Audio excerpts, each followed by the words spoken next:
Mr. Vanderslice. Hello, Tim. How are you? Very good. How was your Thanksgiving? Excellent. Very good. And yours? It was really fun. We're up in Minnesota with Angie's the Germans family, and it was a lot of fun. Oh, very nice. Yeah, cool. I guess Riding. you Greetings, didn't have any gentlemen. snow, right? Hey, James. Hey. Yeah, it was good times. We were riding ATVs and blowing stuff up in the farm. So it was cool. Oh, nice. Okay. It was a little Can't say that I did redneckish, that, but but sounds good. Nice. Didn't blow anything up here in New Jersey. It's okay. Yeah, it's gotten quite a bit colder in the last few days. I just stepped outside a few minutes ago, and it's cold. winter is here. Yeah. Hi, Uncle Tim. Carly, Hey, Dolly. What's up? How are you? Good. How are you? Oh, turn your Carly. camera on for a second, Carly. I don't have the option.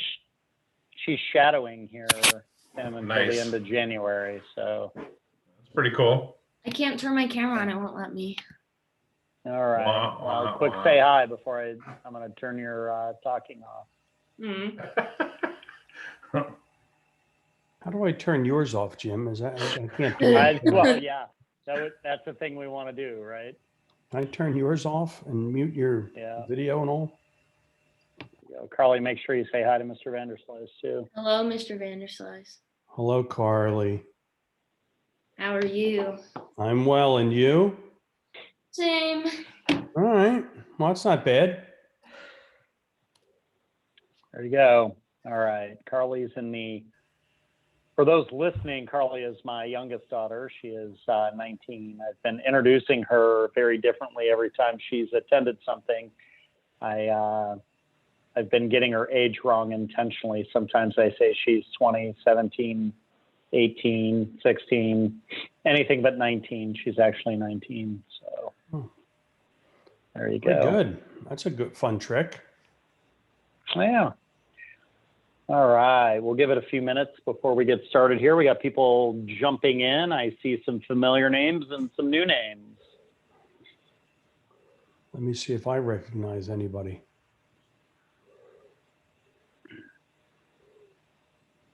Oh, yeah. Very good. Wow, Stu. Stu Briefer is here. Gosh, I haven't seen Stu in quite a long time. Stu, say hi in the chat box. Hey, Paul. Leo's here. Great. Oh, excellent. Paul's here. Clarissa. Mashana's here. My twin brother, Michael Norton, just showed up. Oh, yeah.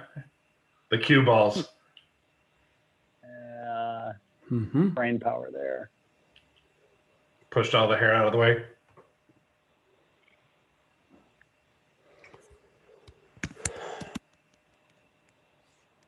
Sign of wisdom or something like that. Yeah. We'll stick with that one.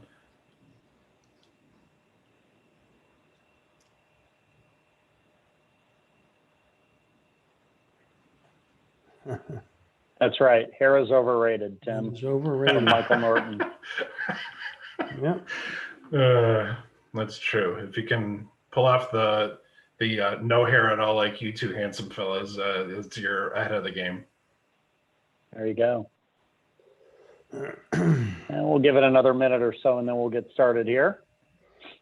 Mm-hmm. How's the weather there in Fort Wayne, Jim? Beautiful. Yeah. Absolutely beautiful. Yeah. Wow. It's sunny, and it's probably 29 or 30 degrees, I suspect. Okay. And, it's 40 out. I haven't been outside in a while, obviously. 40 degrees, sunny. It's very nice out. Nice. It's only 53 here, so that's in the morning it was like 38, which is in the state of Texas. You start shutting schools down and stuff for 38 because people don't know For what half to a do. day. Yeah, it's There you they're like, go. oh, we have to wait until it gets above 45 because Texans just have no idea what to do with cold.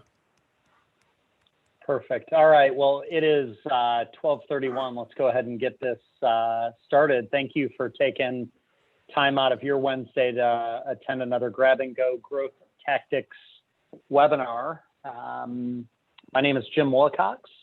I am the owner of a Sandler Performance Center here in Fort Wayne, Indiana, as well as in South Bend, Indiana. We cover the great state of Indiana. I am joined by at least two of my esteemed colleagues.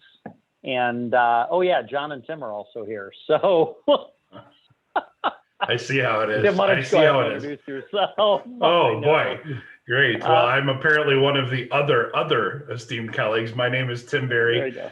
I own the Sandler Performance Center in Fort Worth, Texas. Happy to be here with you as always, and ready to rock and roll. So I'll turn it over now to the handsome guy in the middle, John Vanderslice. Hate it that I had to play that role. Good morning, everybody. Good afternoon, I should say. Good afternoon There you already. So John Vanderslice, like Jim and Tim, I own a Sandler Performance Center here in beautiful southern New Jersey, near probably from where I am right now, probably 30 minutes outside of Philadelphia. Hope everyone had a wonderful Thanksgiving holiday and looking forward to chatting again today. Thanks for having me. Indeed. All right. So today's topic, we're going to talk about finding the prospect's real pain. When I became a Sandler client, I worked in IT, or I was working in IT at the time, and a buzzword in that industry is pain points, right? We were all about finding pain points. And there were a couple things that I learned very quickly in regards to pain points. But prior to getting into that, I want you guys to get your chat fingers warmed up and be prepared to go to chat. Make sure you select all attendees when you start typing in chat. I think it defaults to the presenters, but I want you to answer the following question. How effectively could you or your team sell if you had no features and benefits to work from? How effectively could you or your team sell if features and benefits did not exist in your world?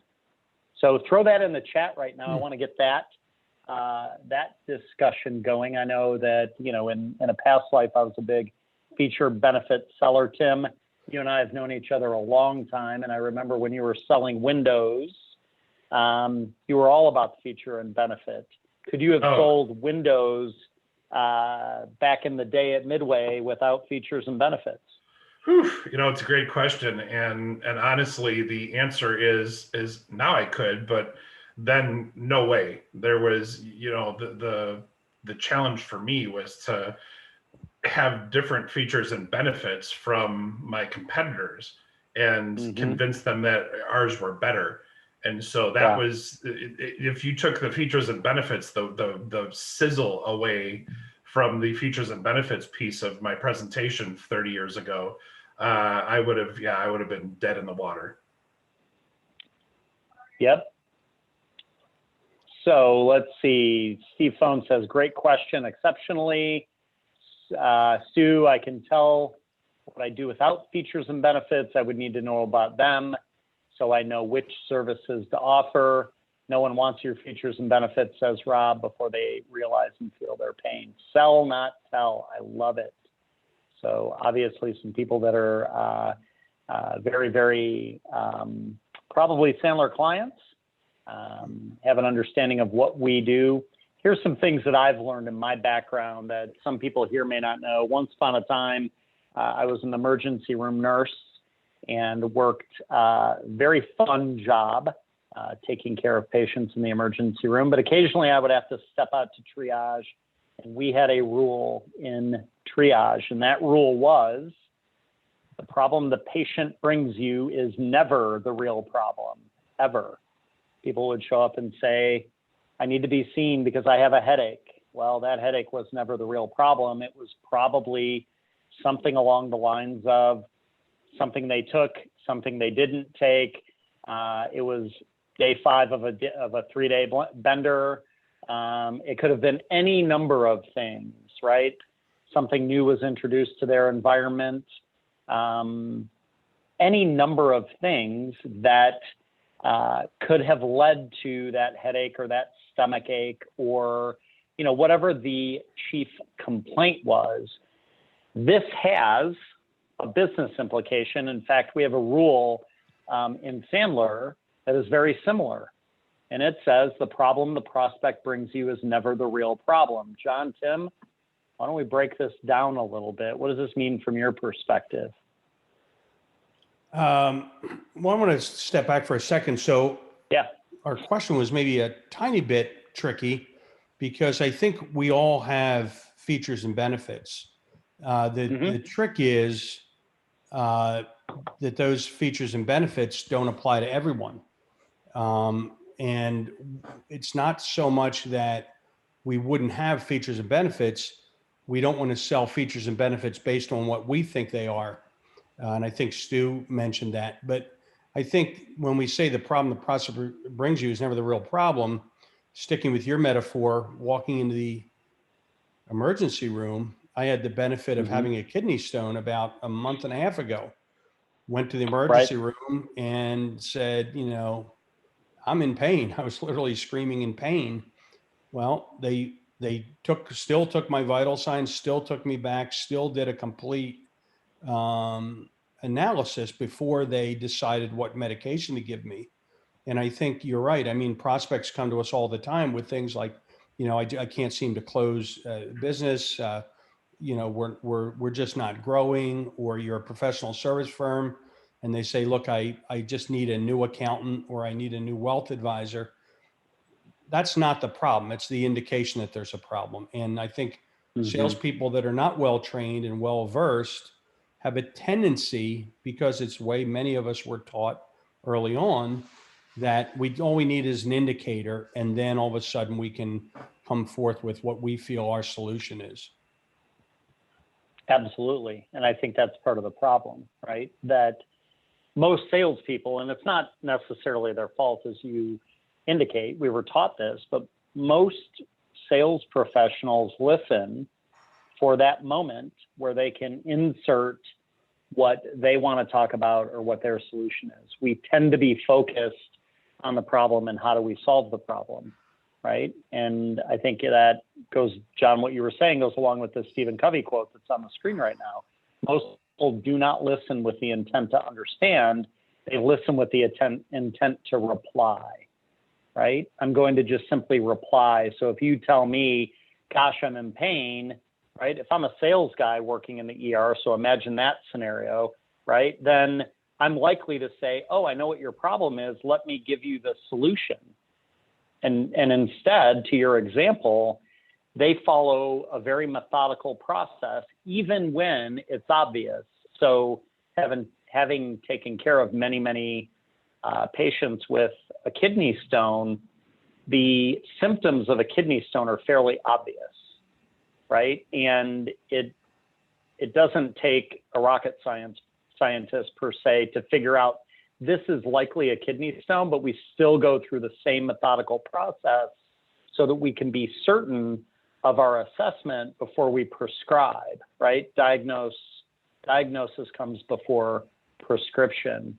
And we don't always take it this way in sales or in business. Our focus tends to be, how do I solve that problem, right, that's in front of me? Or how do I present you a solution to maybe even an undefined problem?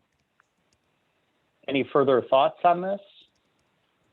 Yeah, I think it's a normal thing for people to want to respond correctly to what they're hearing. But it's really, in the world of sales, it's a trap, because without all of the information, without going deeper than just that surface symptom and responding to the symptom, the salesperson, is the professional salesperson, is really missing the root cause of the problem. And so what you're talking about, Jim, sounds a whole lot like root cause analysis. And so the professional salespeople we've got to get beyond just the symptoms, or else John would be sitting in the ER still screaming. Yeah, exactly. Zig Ziglar used to tell a neat little story, and he would, again, it's great. We're sticking with this medical metaphor, but he used to say, the doctor gives you medication, and then they say, well, geez, he's having a reaction to the medication is typically negative, reacting, right? But on the other hand, if we get medication and they say, well, he seems to be responding to the medication, that's typically a positive sign. So I think to Tim's point, right, oftentimes salespeople want to react to what they hear rather than taking time to listen and understand and then respond in a positive way. Exactly. If we go back again to this rule, the problem that the patient or that the prospect brings us is never the real problem. I think there's some reasons for that. We get smoke screens a lot, from prospects, and even clients are not always truthful with us. Is that a fair statement as far as you guys are concerned? We see that quite a bit. Sure, 100%. I mean, when's the last time you saw a salesman at your door and you said, "Oh, good, a salesperson's here, invite him in"? I mean, that's the reality. I mean, we start many cases at a deficit because there's a lot of poor salespeople out there, and that's both a good thing and a bad thing. The bad thing is it precedes us. The good thing is that's not us, but people are guarded and they're not comfortable always sharing that information up front.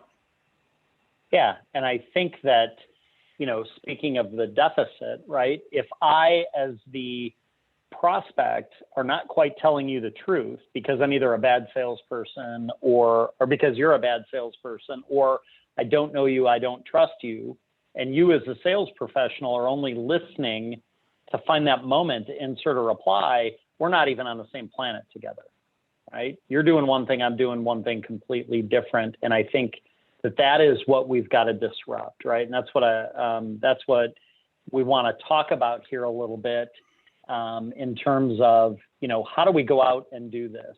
So as we talk about the concept of pain, right, in Sandler, and it's related to, let's just define it, right? So pain, problems that prospects have is complicated. But if we're going to define it, we can define it in the following ways. One, compelling reasons to do business together. Could be the gap between where you are today and where you want to be tomorrow. It also could be the one thing that's not happening or the things that are not happening that should be happening. So a prospect's pain is often complicated, and it very much looks like this iceberg, right? Would you guys agree with that? 100%. Pain that people put in front of it. Yeah. And typically we don't even get their pain. So one of the mistakes that I see, and you guys tell me if you see this as well in your businesses, is when people are new at Sandler, and even people who, when I was in IT, and this is why I brought this up, the sales professionals that I learned from early on in the IT world would talk about, we've got to find the pain point, the pain point, the pain point. Well, you could ask them going into the call, what's this prospect's pain point? And they already had it in their head. They weren't listening at all. They just made broad assumptions. Oh, well, we're going to go see John today. His pain is going to be X. So they had already prescribed before they diagnosed. And so what we've come to learn from a Sandler perspective is that there's much more lurking under the surface, right? Much more lurking under the surface. It looks often like this picture of this iceberg. And so when we think about that, we're presented with the surface level, right? And that's typically what the problem is. Now, this is not the point where we want to prescribe, right? Correct. John, this wouldn't be. Yeah, I agree. Yeah. No, I agree. Yeah. No, we don't know enough. Me saying that, if a client comes to us saying we're just not selling enough, I can't do anything with that. I need to understand much more than just that indicator that there's pain. I mean, in that graphic there, if you think about it, what you see above the surface is the intellectual. the further you get under that water to that peak, now you move into the emotional, which is Absolutely. where decisions really are driven from, right? 100%. Our Yeah. job is to move it from the intellectual to the emotional. There's also another piece to that surface level the surface level pain is that the prospect or even the client is going to tell everyone the surface level pain. And so if the professional salesperson goes in there and starts prescribing at that point, so is everybody else. And now you're getting into you're getting into a shouting match about features and benefits, which is not what you want. Right. Right. So we've got to get below the surface, right? And we can call that, the next level, second level of pain is the business level. That correlates to why this is a problem. So the what is often our pain indicator, right? So I've got a stomach ache, right? My side hurts, my head hurts. I want to dig a little deeper in to find out why. Why does your side or your stomach or your head hurt? And then if I go a third level deeper, I can get to the impact level, which is often, as John said, the emotional level. That's where people buy. But we as sales professionals are often afraid to go to those depths, right? If we look at, how far underwater are we going to get to the bottom of this iceberg? I mean, it may only stick up 50 feet, but I'm going 200 feet deep to get to the bottom of it. I would argue that most salespeople avoid that unless, of course, they're trained by one of the three of us, right? They tend to avoid that because that's a dark, scary place. But our job as sales professionals is to get down somewhere between that business and emotional level to really understand the impact of doing something or doing nothing regarding a prospect's pain or pain indicator. I would say that, from an approach perspective, when we look at traditional sales, right, from a traditional perspective, it's let's identify a pain indicator and let's provide a solution to it immediately, or let's lead with a solution to a problem you may or may not have. I think that, and you guys give me your perspective on this, right? Our approach is to have a dialogue that uncovers pain or pain indicators, and we then align our solution to it. In other words, it's a listen first, seek to understand first approach in order to truly solve the client's problems or challenges. Question now becomes, how do we do that? One, we've got to listen. And I think that, John, Tim, you'd share with me, this is probably the first hurdle of maybe young sales professionals or traditional sales professionals, is really having them understand the ratio of ears to mouths that we as human beings have. Thoughts on that? Yeah, I mean, the obvious statement is that you've got two ears and one mouth, and therefore speak accordingly. But really, what we preach and teach in Sandler is that the salesperson should be listening 70% of the time and talking 30% of the time, which presumes that you are asking good questions and then making your prospect feel both heard and understood. Avoiding the trap of going into rescue mode where you want to start prescribing your solution. And so again, that's the difference between a professionally Sandler trained salesperson and everyone else. John, it sounds good on the surface, right? It sounds good in a vacuum, but how do you listen better? Well, I think you have to pay attention. And I think that's, paying attention is a very simple phrase, but hard to do. I mean, active listening and paying attention, I think Tim made a great point, right? People don't want to just be heard, they want to be understood. And how do you do that? And I know for me, when I talk with people, we have a normal tendency, I think, to want to solve problems as human beings. And I think the difficult part is to kind of clear the slate. I think a lot of times I'll meet with people and I get a mental picture of a whiteboard and I erase everything that's on it. and Yep. and I'm very careful to monitor my own thinking. Am I making any assumptions here? And making sure that I ask those questions where they're appropriate to get more information, and pay attention to body language. Very small things oftentimes are tells with people, where maybe they get a little apprehensive in their answer, or they flinch, or they get uncomfortable. Because as we move down, to use your picture there, the iceberg, it gets uncomfortable for people, because we are moving into emotional territory, and we have to pay attention, and we have to listen with our ears and our eyes to what's being said and what's not being said. Yeah, and to Tim's point, we want the person in front of us to feel as if they're heard and understood. And really quick, John, you do something that I've noticed it before, but I noticed it in a conversation with you yesterday.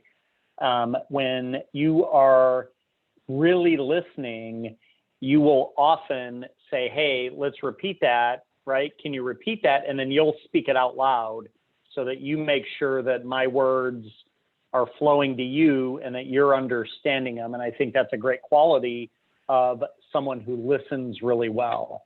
Mm-hmm. Second thing that we can do when we uncover a pain point or a pain indicator, we've got to understand that that is not our time to prescribe. We're not there yet, right? We're still on the surface. So we've got to get below the surface. And there's a very specific way that we do that. For those that are Sandler trained on this webinar, you'll understand what we're going to show next, which is, our pain questions. And I would encourage you to copy these down, because they're a great framework from going from the surface to the middle to the bottom depths of the iceberg, so to speak. And those systematic questions that we ask, for example, are, John, tell me more about your stomach ache, right? Can you be more specific? Could you point right to it? How long has this been going on? When did it start? What makes it worse? What makes it better? What are the things that you've done to try to fix this?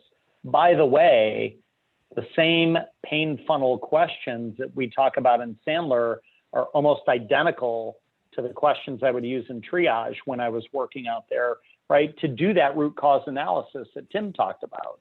So what are the things you've done to try to fix it? By understanding that, I may understand that John is actually doing something to make his pain worse, right? He may have a kidney stone, but he may be doing some things that actually make his pain worse. I want to know what's worked, what's given him maybe a slight degree of relief, positional changes, maybe he took medicine, etc. What does it cost him? And we often default to money. The cost is not always money, right? It's time, energy, resources. How do you feel about that? And I want to pause here, because I think questions 6 and 7 are a critical transition for people who are new in Sandler. Do you guys agree with that? I think people get stuck somewhere past question 6. Do you guys tend to agree with that? Yeah, for sure. I think I have clients, especially high D's or DC behavioral styles, they're not comfortable saying even the word feel. It's not on their radar screen. What do you mean, how do you feel about it? Right? So they have difficulty, because it's getting a little, in their mind, maybe a little too touchy-feely. So what I would encourage you to do is, don't get stuck on the word and say, how do you feel about that if you're not comfortable? Think again conceptually, what is it you're trying to accomplish here? Oftentimes I'll say to people, I will say, how do you feel about that? But don't get caught up in the words, but just conceptually, you're trying to understand what is the impact for this person, and use different words, whatever works for you. Exactly. Tim, you were going to say something real. Yeah, I for the high Ds that are concerned with saying the word feel, the challenge, and I'm a high D, so I struggled with this one in the beginning. But I think that what you're trying to do is you're trying to elicit an emotion out of them. They're trying to help them actually feel what impact that is. So John, to your point, for me, I just had to suspend my belief that using the word feel, made me feel weaker. I had to get outside of myself and get over myself in order to be effective. I could either be right or I can be effective, and you can use different words, but what the goal is, whatever word you do change, use in place of the word feel. Make sure that it's your goal is to elicit an actual emotion. Yeah, and I will say that conceptually, my head early on as a sales professional went to, well, wait a minute, this is business. We don't talk about feelings in business, right? So I had this weird conceptual thing going on that, eventually got over. Two other questions in this, right? If I can get to how do you feel about that, then I can ask the question of, have you given up trying to deal with this? Now, in the emergency room, I would say to John, what led you to come to the emergency room, right? In other words, you gave up at home. What led you to come here? And then how are you hoping that I can help you with this? That is assumed, but an important question to ask, especially when you're dealing with a prospect, because they likely have some sort of concept of how you might be able to help them. And you want to make sure that you're in alignment there. And if you can do that, that completely removes this whole notion of, the hard sell, so to speak. And so these questions are designed to be a framework and to be used conceptually, as John said, to help us get from the surface level to the business level to the impact level, or from what to why to impact. So a couple key points to remember for takeaways for today. Number one, prospects and sometimes clients are not always forthcoming, right? We get smoke screens, we get things at a very high surface level. We've got to understand that there's much more below the surface, right? When we get that smoke screen or that pain indicator, right, we get something very high level, that's not the time to prescribe. And then our job as a sales professional is to get deep below the surface, right? We want to figure out what that impact is, and then have an approach to questioning that can get you to that third level of pain, right? Where we understand what the impact is. So I'll toss it over to you guys. What are we missing here? Anything that we're missing? No, I think one thing, and there's a great question here I want to address, but I think, when people will say, well, how do I know if I'm getting, real pain? And listen for those emotional words. I'm frustrated, I'm angry, I'm disappointed, I'm scared. Listen for the emotional words, and you'll know you're really getting somewhere on the emotional side. Stu asked a question. He said, is it appropriate on a scale of 1 to 10, how motivated are you to change this instead of feeling? So what are your thoughts on that, Jim? Instead of saying, how do you feel about that? Or, hey, is that okay? Would it be appropriate to insert on a scale from 1 to 10, how motivated you are to change it? My take would be that would come next. After we get an understanding. Yeah, and I think that, I could even substitute the word motivated for concern. John, on a 1 to 10 scale, how concerned are you about this? Right? Because concern is a feeling word, and John will likely elaborate. I'm concerned to the point where I'm frustrated. Okay, John, tell me more about your frustration. Now I'm getting into that feeling language, right? So if I'm nervous about using, how do you feel about this? I can swap in and out, some specific words there.